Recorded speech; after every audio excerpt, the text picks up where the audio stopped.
Mas quando Jesus começou o seu ministério, as pessoas já tinham esquecido tudo aquilo. Eram apenas fatos históricos. A tragédia é que a gente às vezes se esquece de que a missão de Jesus e que a missão que ele nos outorgou não é um fato histórico, é algo assim real. Então Jesus começou a trabalhar entre os judeus. O amor de Deus foi tão grande que Jesus foi trabalhando com os judeus, mesmo sabendo que os judeus rejeitariam, mesmo sabendo que os judeus o rejeitavam o tempo todo, criavam empecilhos, criavam dificuldades, criavam mentiras, tinham inveja, faziam de tudo para desagradar ao Senhor. O Senhor permaneceu com eles ali. Seus primeiros trabalhos, sua primeira missão foi com os judeus. Israel teve a oportunidade de testemunhar a mensagem de amor de Deus. Deus trabalhou, Jesus trabalhou ali para que eles assumissem isso. E dali, como uma nação, eles espalhassem o amor de Deus. Veio para o que era seu e os seus não o receberam. Na outra parte, depois de não ter sido recebido, Jesus também foi trabalhando com os discípulos, preparando-os para continuar o seu trabalho em Israel e fora. Em muitas ocasiões, Jesus declarou com muita clareza que o Evangelho deveria ser pregado fora de Israel. E este era um pensamento difícil, porque uma das orações dos judeus era: Senhor, não me permita nascer mulher. Não me permita nascer um gentio ou um estranho à nação. E falar em pregar o Evangelho para alguém, a gente entende que essa dificuldade toda foi imposta por Satanás. Considerar o outro inferior, considerar o outro de tal maneira impuro que eu não devo nem me aproximar dele para não me contaminar. Então eu sou e você nada é. E vai morrer assim, porque eu não vou lhe falar nada. Se alguém se tornasse judeu, era por iniciativa própria, mas não pela atividade missionária dos judeus. Apesar disso, está muito claro no Velho Testamento, está muito claro que da mesma maneira como eles foram forasteiros e estrangeiros no Egito, eles deviam aceitar, deviam acatar, deviam ensinar os estrangeiros que se achegassem, para que esses estrangeiros também se tornassem filhos. Diga. Jesus não era muito bem visto pelos líderes judeus, porque ele quebrava as regras todas que existiam então. Como falou, eu não conhecia esse detalhe que eles oravam assim dessa maneira, mas é curioso que tu citou. Eles julgavam-se acima dos gentios, eles julgavam-se acima, eles, homens, julgavam-se acima da mulher, e Jesus mostrou que tudo isso estava errado. Temos o caso da Samaritana junto ao poço, temos o caso da Maria, da mulher adúltera, temos o caso, até já depois de morto, no momento da ressurreição, quem foi lá?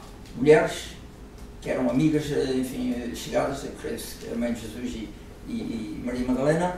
Portanto, ele mostrou que os judeus estavam errados, e como está a dizer muito bem, os gentios são para Deus preciosos e a mulher é para Deus preciosa, como são todas as pessoas em geral, os homens, etc. Portanto, hoje vive-se uma liberdade diferente, mas continua a ser o mundo dos homens. Nós temos muito na igreja essa coisa de nós, os homens, como se a mulher fosse inferior. Não é? Temos a Ilha White, por exemplo. A sociedade moderna continua machista. Sim, a sociedade moderna continua machista. E eu espero que continue assim. Como assim?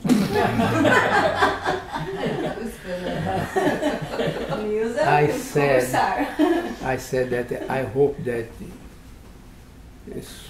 society Society stand male, not female. Wow. Wow. Like the man, the boss. Am I right? Am I right? Are you right? Yeah. Do you want to be right? Cry. No. We were talking about this is a man's world, but for God it isn't correct. God loves everybody, Exactly. women, men, Christians, non-Christians. God loves everybody. It's But like, this is a man's like world. the man when they talk that they place the phone in the kitchen and say, yeah, don't forget who puts food in your mouth. Exactly. I was provoking you. I know. He wants to do reaction. Tem que ter cuidado com a nossa cultura. Depende da sua cultura, você não vai justificar as coisas da sua cultura com a Bíblia. Porque a nossa igreja tem muita gente das ilhas do West Indies. Muita gente do West Indies. E West Indians em geral é contra o homossexual. Em Jamaica tem uma violência contra o homossexual que você não acredita. É terrível ser um homossexual em Jamaica. Mas no outro lado, um homem pode ter a esposa e a namorada por anos e anos e eles são na igreja e ninguém fala nada. Porque a cultura de Jamaica é contra o homossexual. A gente tem que ter cuidado que a nossa cultura não vai em frente do que a Bíblia fala. A gente tem que tratar todos como a Bíblia, que sendo um homossexual ou sendo um adulto é tudo pecado na presença de Deus. E ter cuidado com a nossa cultura. Eu costumo dizer na igreja. Porque os judeus tinham uma cultura que deixava eles primeiro e tudo, o resto do mundo segundo. Verdade. Eu gosto de dizer que a cultura nossa não é cultura terrena alguma, ela é cristã. Ela é cristã. Portanto, ela abrange todas as pessoas. Um cristão não pode ser culturalmente preconceituoso. Um cristão não pode. É um facto. Agora eu queria voltar dizem aqui quando para eles nós temos que amar essas pessoas com hábitos completamente diferentes, como seja homem com homem, etc., ou mulher com mulher, mas não nos devemos misturar, a Bíblia é bem clara nisso, desses afastai-vos. Porquê? Porque uma maçã boa junto a uma maçã má, o que acontece? A má vai se transformar em boa? Não, a maçã podre vai contaminar a maçã boa. E nós seres humanos, a nossa juventude às vezes, eu sou forte, eu tenho amigos que são do mundo, etc, etc. E eles acabam de se contaminar com os amigos do mundo, não ao contrário. Raramente sim, raramente traz uma pessoa de fora para dentro. A minha esposa era católica romana e aceitou, enfim, as minhas ideias devagar, mas aceitou, hoje é o 37º dia. Mas não é isso que eu queria chegar. Eu tenho pessoas que eu conheço que são homossexuais, ou mulheres que vivem com outra mulher, e são boas pessoas. Não tem nada a ver com ser boa ou má pessoa. Eles são boas pessoas, são bastante amáveis, gostam de falar com essas pessoas e são educados, etc. São pessoas com quem dá gosto de falar. O problema é, eu não me misturo com essas pessoas porque posso cair debaixo da influência das ideias deles. Portanto, não nos devemos meter em tentação, não nos devemos meter no terreno do inimigo. Podemos orar por eles, isso sim, em vez de julgá-los, em vez de acusar, com o dedo acusar, oremos para essas pessoas. Ainda há um tempo eu subi isso, não sei se a Filipe viu no meu Facebook, mas eu subi algo sobre isso. Oremos para essas pessoas. Não vamos estar a acusá-las, tu estás errado porque és homossexual, ou tu estás errado porque vives com outra mulher, etc. O que é mesmo no terreno. Mas oremos para essas pessoas. Isso é o que Deus quer de nós.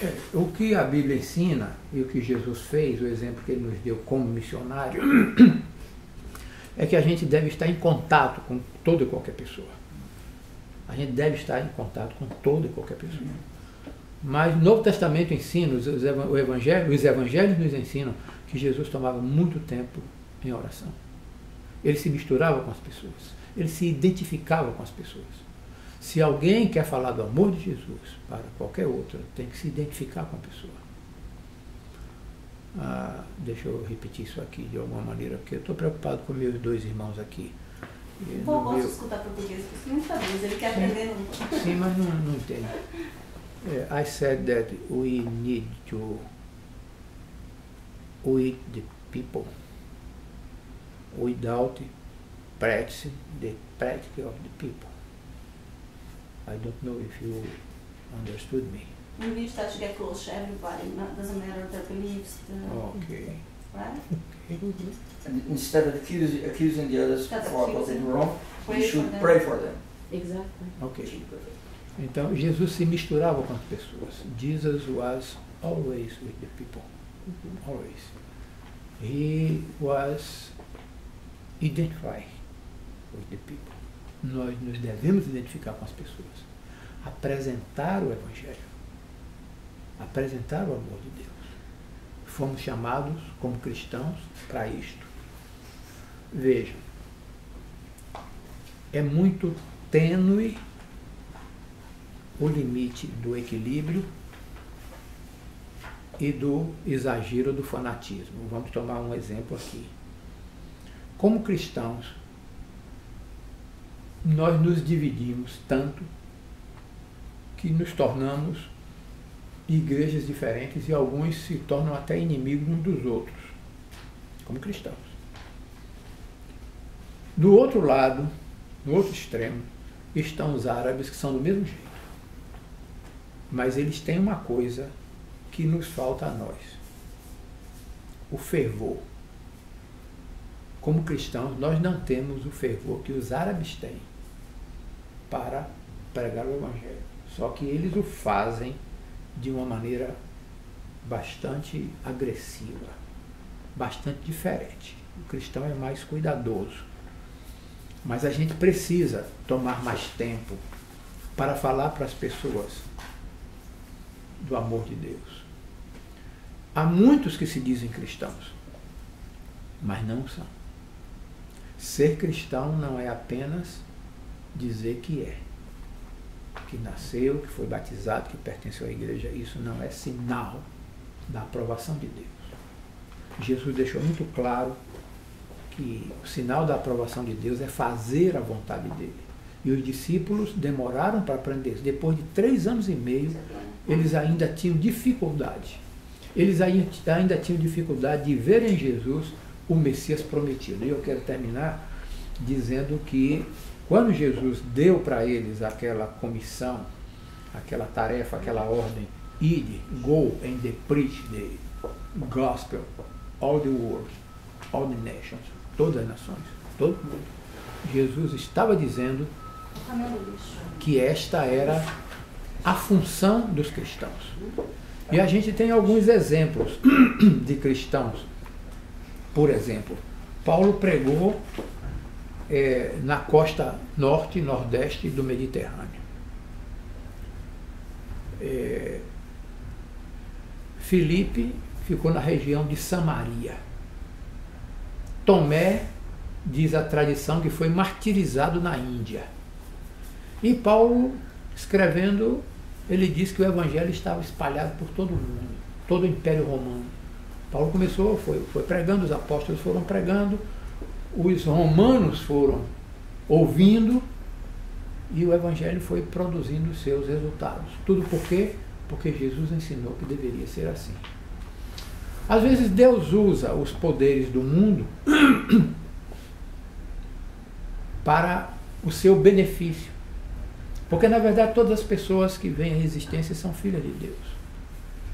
E Deus as quer ao seu lado, no reino dos céus com ele. Nenhuma folha cai de uma árvore sem que Deus não perceba. Eu gosto muito de uma citação assim: nenhuma lágrima é vertida sem que o Senhor não perceba. Quando uma família se reúne ao redor de uma mesa abundante, ou quando o pobre se reúne ao redor da mesa escassa, o Senhor está presente. São os filhos que Ele quer de volta. E Jesus é o mesmo Deus Criador, mas Ele também é o mesmo Redentor. Não temas, chamei-te pelo teu nome, pelo meu nome, tu és meu. Tu és meu. Todos os filhos de Israel são os filhos de Deus. E Deus colocou nas nossas mãos a obrigação, o dever de anunciar este Evangelho a todas as pessoas. Independente do seu credo religioso, a gente tem que abrir a palavra de Deus, ver a palavra de Deus, estudar a palavra de Deus. O Senhor diz assim, ele já lhe deu a palavra. Na Idade Média, um monge um dia, com a Bíblia acorrentada, estudou e descobriu a justificação pela fé. Martinho Lutero. Comeu o pão que o diabo amassou. Ninguém dava um tostão furado pela vida de Lutero. Todos os que vieram antes dele, João Hus, por exemplo, todos foram martirizados. Mas chegou o momento que Deus disse, chega, com esse não, eu quero iniciar um movimento daqui. E ali Deus iniciou o movimento da reforma, a reforma protestante. Quando parecia que nada estava dando certo, que tudo ia dar errado, que Lutero ia perder, Deus levantou a mão e suscitou príncipes alemães que sustentaram a bandeira do Evangelho. Foram os alemães. Os alemães, que eram uma nação católica, meio misturada, mas essencialmente católica, de repente a Alemanha se tornou uma nação protestante. Os suíços foram, os franceses foram, mais tarde os ingleses foram, os escandinavos foram, sob a influência de um homem que se levantou. Quando uma pessoa se permite usar por Deus, Deus a usa de tal maneira que chega aquilo onde Deus deseja. Lutero expressou num determinado momento da vida, ao estudar a Bíblia, que dentro de 400 anos Jesus viria. Ele interpretou o texto bíblico à luz do que ele conhecia de acordo com a teologia católica. E aí ele cometeu um pequeno erro. Mas dentro dos 400 anos houve um movimento profético que começou no mundo inteiro. Na Inglaterra foi conhecida como as Assembleias de Albury, quando pastores de diferentes denominações protestantes se reuniam 2 vezes por ano para estudar os livros de Daniel e Apocalipse. Achavam eles que era a chave para o conhecimento das profecias que viriam a se cumprir mais tarde. E estavam certos. Então, Deus usou esse povo como missionário e Deus quer que cada um de nós seja missionário aonde vá. Mas Ele quer que a gente ensine aquilo que a gente sabe à luz da palavra de Deus. Não é o que eu penso, o que ele pensa, o que a senhora pensa, o que ele pensa. É o que Deus diz. A palavra de Deus é lâmpada para os meus pés e a tua palavra e luz para o meu caminho. Esta é a palavra de Deus. Assim como Deus usou Martinho Lutero, que agora citou, o Espírito Santo levou a procurar, a investigar na Bíblia o que iniciou o movimento da reforma, também no mundo árabe estão a acontecer coisas. Eu tenho um vídeo, por sinal, traduzido para o português, um deles vou subir no Facebook, está em inglês e português, de um árabe que ensinava o Corão. Era instrutor. E um dia um estudante perguntou-lhe porquê é que o Corão fala tanto em Jesus. E ele não estava familiarizado com essa área e foi estudar o assunto e ele descobriu, está no vídeo, ele descobriu.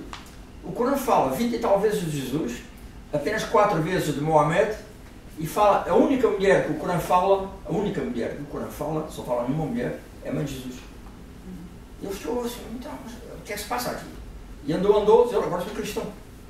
Porque se fala o Corão, que eu estudei, nasci, fala tanto de Jesus, só 4 vezes de Mohamed, e a única mulher, que a mulher é uma coisa que não entra no Corão, que fala, é a mulher, a mãe de Jesus, é porque está a apontar para aí, não está a apontar para nós estamos aí, nos nossos extremismos, etc, etc.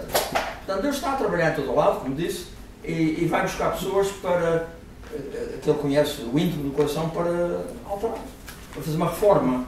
Portanto, no mundo árabe também estão a acontecer coisas.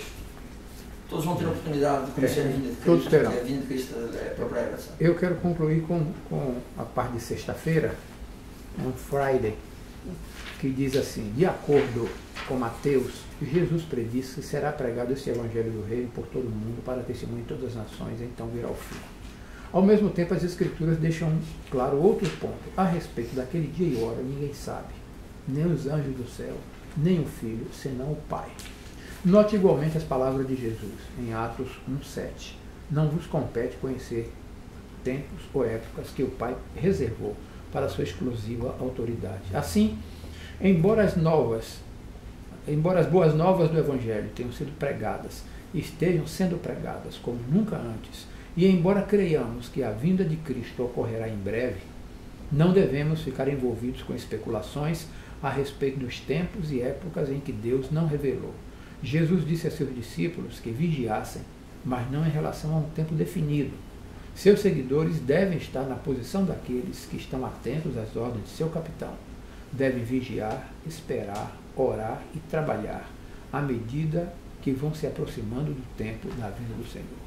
Jesus está prestes a vir e a gente tem a responsabilidade como cristãos de avisar as pessoas que não são, que ele virá para pôr um fim a este mundo. As pessoas costumam dizer, o mundo não vai acabar, quem acaba somos nós. Não, o mundo vai acabar.